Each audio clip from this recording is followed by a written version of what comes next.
আসসালামু আলাইকুম, কেমন আছেন সবাই? আশা করি যে যেখান থেকে আমার ভিডিওটা দেখছেন সবাই সুস্থ আছেন, ভালো আছেন। আলহামদুলিল্লাহ, আপনাদের দোয়া আল্লাহর রহমতে আমরাও খুবই ভালো আছি। আজকের ব্লগটা শুরু করব এখান থেকেই।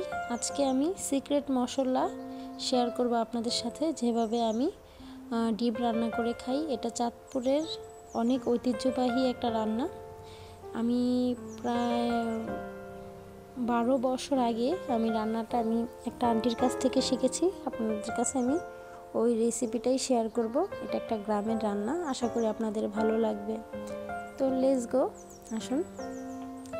এই তো এখানে আমি আলুগুলো কেটে তারপরে আমি সব কিছু দিয়ে এটাকে ঝোল দিয়ে রাখছি। আর এই যে এখানে সেই মশলাটা, এই মশলাটার মধ্যে আমি নিয়ে নিছি আপনার পরিমাণ মতো তেল দিয়ে। এখানে আমি 2 চামচ জিরা এবং 3 চামচ চাল, যে রান্না করার যেই চালটা, সেই চালটা কাঁচা, আর হলো একটা পেঁয়াজ, এগুলো দিয়ে আমি এটা ভালো করে ভেজে নিয়ে তারপর এখন এটাকে পাটায় বাটবো। আপনারা চাইলে ব্লেন্ডারও বাটতে পারেন।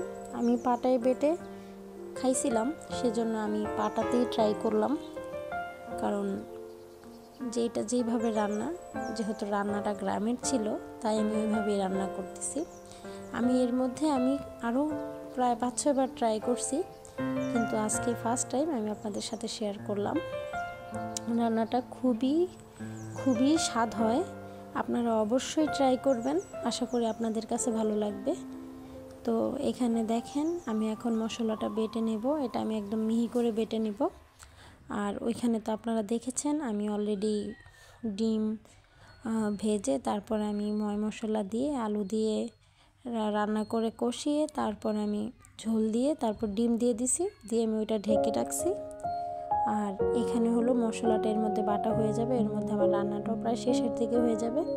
তো এটা হলো আমি নামানোর 5 থেকে 6 মিনিট আগে আমি এটা দিয়ে দিব। এটা দিয়ে আমি ঝোলটাকে একটু নেড়ে তারপর ধনিয়া পাতা দিয়ে দিলে আমার রান্নাটা প্রায় ডান। কারণ এটা দিয়ে দিলে এটা কিন্তু তরকারি যে ঝোলটা পানি এটা তেমন থাকবে না। এটা দিলে ঝোলটা ঘন হয়ে যাবে। আর আপনাদের কাছে বিশ্বাস করেন খুবই ভালো লাগবে। আপনারা একবার হলো ট্রাই করবেন, সেটা আমার অনুরোধ রইল আমার পক্ষ থেকে। কারণ এই রান্নাটা আমার খুবই পছন্দের একটা রান্না। আশা করি আপনারা কেউ কষ্ট করে রান্নাটা করলে নিরাশ হবেন না। তো যাই হোক, দেখেন এখানে এখন ঝোলটা কীরকম পানি তাই না? কিন্তু যখন আমি এই মশলাটা দিয়ে দিব তারপরে আমি এটাকে একটু নেড়ে নেব। তো যাই হোক, সব কিছুই বন্ধুরা আপনাদের সাথে শেয়ার করব। তার আগে বলে নিই, যদি আমার ভিডিওটা ভালো লাগে অবশ্যই একটা লাইক কমেন্ট দেবেন, এবং আপনি যদি আমার চ্যানেলে নতুন হয়ে থাকুন সাবস্ক্রাইব করে আমার পাশে থাকবেন এবং আমার বাকি ভিডিওগুলো দেখবেন। ধন্যবাদ। তো যাই হোক, এই যে দেখেন এখন আমি এখানে চেক করলাম যে সব কিছু ঠিক আছে। এখন এই যে সেই বাটা মশলাটা আমি দিয়ে দিলাম। এটা কিন্তু বাটার সময় খুব সুন্দর একটা ঘ্রাণ আসে, ভাজার সময়, বাটার সময়, আর রান্না করার সময় তো কথাই নেই। এখন কিন্তু খুব সুন্দর একটা স্মেল আসতেছে। তো যাই হোক, আলহামদুলিল্লাহ রান্নাটা খুবই ভালো ছিল। তো এই তো রান্না বান্না শেষ করে আমি কিন্তু পাশাপাশি আবার পায়েস রান্না করতেছি।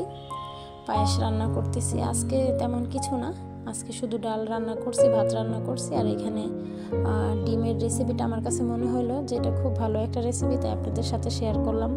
তো এখানে আমার রান্নাটাও ডান। তারপর এই যে পায়েসটা আমি আপনাদেরকে দেখিয়ে দেব। আমার পায়েস রান্নাটাও কমপ্লিট। তো দেখেন আলহামদুলিল্লাহ, দেখেছেন কতটা ঘন হয়ে গেছে। তো এখন আমরা খাওয়া দাওয়া করব। এর মধ্যে সবাই ভালো থাকবেন, সুস্থ থাকবেন। আবার নতুন কোনো ভিডিও নিয়ে আসবো। আসসালামু আলাইকুম।